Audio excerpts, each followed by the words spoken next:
Já comprou todas as prendas de Natal? Lembrou-se da sua?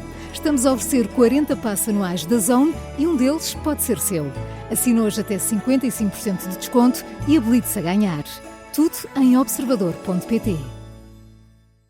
Vamos às notícias.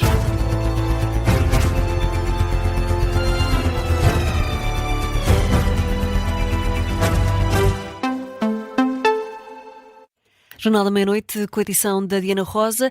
E, Diana, começamos com o debate para as presidenciais entre António José Seguro e Gouveia Melo. Os dois candidatos recorreram ao passado para trocarem críticas sobre quem tem ou não condições para exercer o cargo. Numa referência a palavras de Mário Soares, Gouveia Melo afirma que o candidato apoiado pelo Partido Socialista é inseguro. O Almirante acusou o adversário de falta de independência. O senhor doutor António José Seguro é um líder nem-nem. É um líder nem-nem. É um candidato nem-nem. Porque nem líder... Saiu-lhe a boca para a verdade, não é? Quando disse líder. Não. Muito bem. É um candidato que não é um líder e também não é verdadeiramente Rico.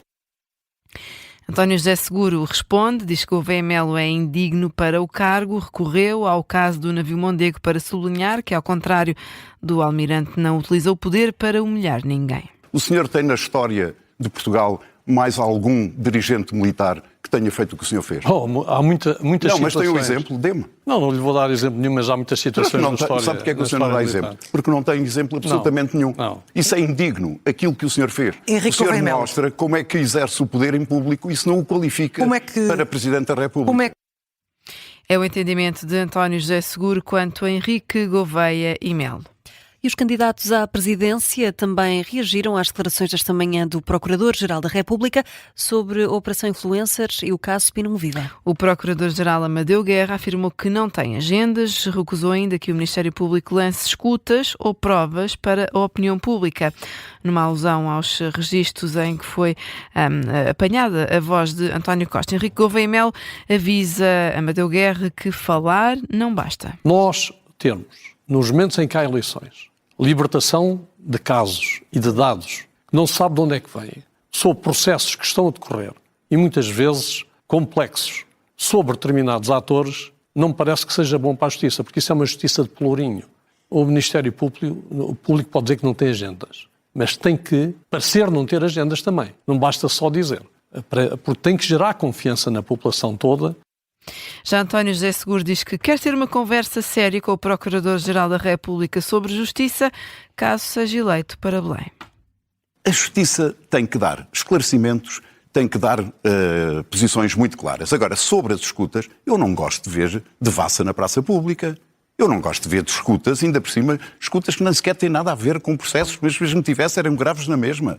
Portanto, eu considero isso. Agora, eu não retiro nenhum instrumento àquilo que o Ministério Público deve fazer para combater o crime. Precisamos de ter mecanismos mais efetivos para prevenir a corrupção no nosso país. E onde é que traça essa linha da necessidade da Justiça investigar e do abuso do Poder Judicial? Bem, essa linha está definida na Constituição e nas leis. Precisam de ser cumpridas. Quando vem para a praça pública devassa de escutas, isso está a violar a Constituição e está a violar as leis.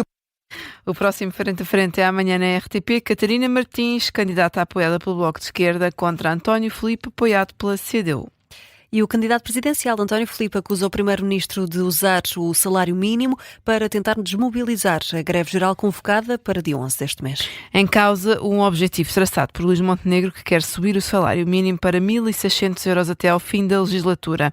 A CGTP já tinha considerado esta declaração um ato desesperado e um insulto aos 2,5 milhões de trabalhadores com menos de 1.000 euros por mês. Ora, também António Filipe considera que esta meta entra flagrantemente em contradição com a prática política do Governo. Temos uma política de baixos salários e o Governo não só não tem feito nada para alterar isso positivamente, como pelo contrário, aquilo que a proposta de pacote laboral, que os trabalhadores muito justamente estão a lutar e farão a greve geral no próximo dia 11, vai pressionar os salários para baixo. E, portanto, o Primeiro-Ministro, perante a adesão previsível dos trabalhadores à greve geral do próximo dia 11, avança com uma proposta para um futuro longínquo, relativamente à qual não tem demonstrado a mínima vontade política de querer concretizar. Portanto, é uma forma do Primeiro-Ministro procurar desmobilizar a greve geral. São as declarações e o entendimento de António Filipe, uma vez que Luís Montenegro, na semana em que está marcada esta paralisação, traçou esse objetivo dos 1.600 euros por mês até ao fim da legislatura. O candidato a Belém, António Filipe, reitera que os trabalhadores têm razões de sobra para manter a greve geral. Numa altura em que o desemprego em Portugal está em mínimos históricos, José Luís Carneiro descarta a necessidade de um pacote de reformas à lei laboral. O secretário-geral do PS lembra que ainda há 2 anos houve alterações nesse mesmo âmbito realizadas com o apoio do PSD e por isso mesmo não vê razões para uma nova reforma laboral. Nada justifica que se avance com a alteração às leis laborais. Foi, aliás, isso que eu perguntei ao Primeiro-Ministro e ao que ele não respondeu na Assembleia da República. Veja bem que ministros que vão do Silva Peneda, Bagão Félix à direita, até ministros como Vieira da Silva ou Ana Mendes Godinho, que tiveram responsabilidades pelas políticas do trabalho, todos estão em sintonia ao considerarem que esta legislação, esta proposta de legislação laboral, é um ajuste de contas com os trabalhadores. O secretário-geral socialista considera que a proposta de alterações à lei laboral do governo carece de pontos positivos. São declarações em Bruxelas à margem de uma cerimónia na União Europeia. E, Diana, os técnicos de emergência pré-hospitalar desistiram de aderir à paralisação de quinta-feira.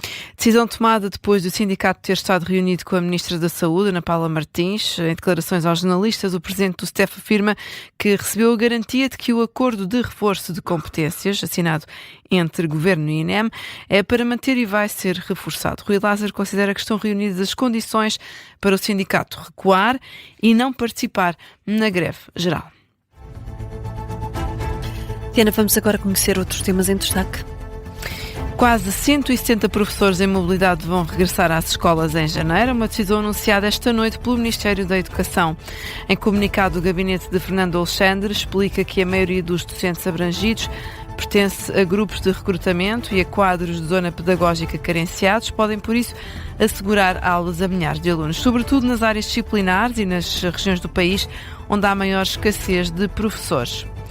Vamos à atualidade internacional. 2 caças norte-americanos realizaram esta terça-feira uma incursão em águas venezuelanas. Esta ação, que violou a linha de 12 milhas náuticas que demarca o mar territorial e que marca um novo e contundente sinal de pressão ao regime de Nicolás Maduro. De acordo com a imprensa venezuelana e colombiana, os caças norte-americanos estiveram sobre as águas da península de Paranguaná e a península de Lago Arrira, onde deram várias voltas antes de abandonarem o espaço aéreo da Venezuela. O presidente ucraniano está a negociar 3 documentos com os Estados Unidos e com a Europa, um quadro de 20 pontos, garantias de segurança e plano de reconstrução. São 3 os documentos em cima da mesa, com o novo plano a ter menos 8 pontos do que o anterior, proposto pelos Estados Unidos, é o que adianta o jornal ucraniano Kyiv Independent.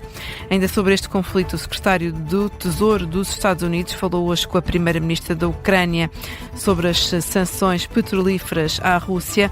Numa publicação no X, Scott Bessent diz ter falado com Yulis Svididenko sobre o compromisso de Donald Trump para garantir uma paz duradoura na Ucrânia. Na publicação, o secretário do Tesouro americano diz que os dois discutiram sanções impostas pelos Estados Unidos em outubro às gigantes petrolíferas russas, a Lukoil e a Rosneft, que têm como objetivo levar Putin à mesa de negociações e pôr fim à guerra na Ucrânia. Papa Leão XIV afirma que o plano de paz de Donald Trump, precisamente para Kiev, iria enfraquecer uma aliança muito importante com a Europa.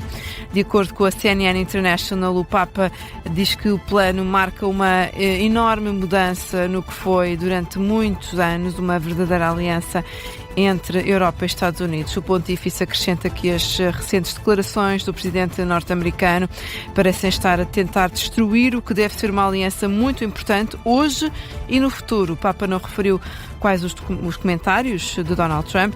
No entanto, nos últimos dias foi revelado o documento da nova Estratégia de Segurança Nacional da Casa Branca, que culpa, e cito, os responsáveis europeus que têm expectativas irrealistas em relação à guerra de impedirem a paz. Diana Rosa com o Jornal da Meia-Noite.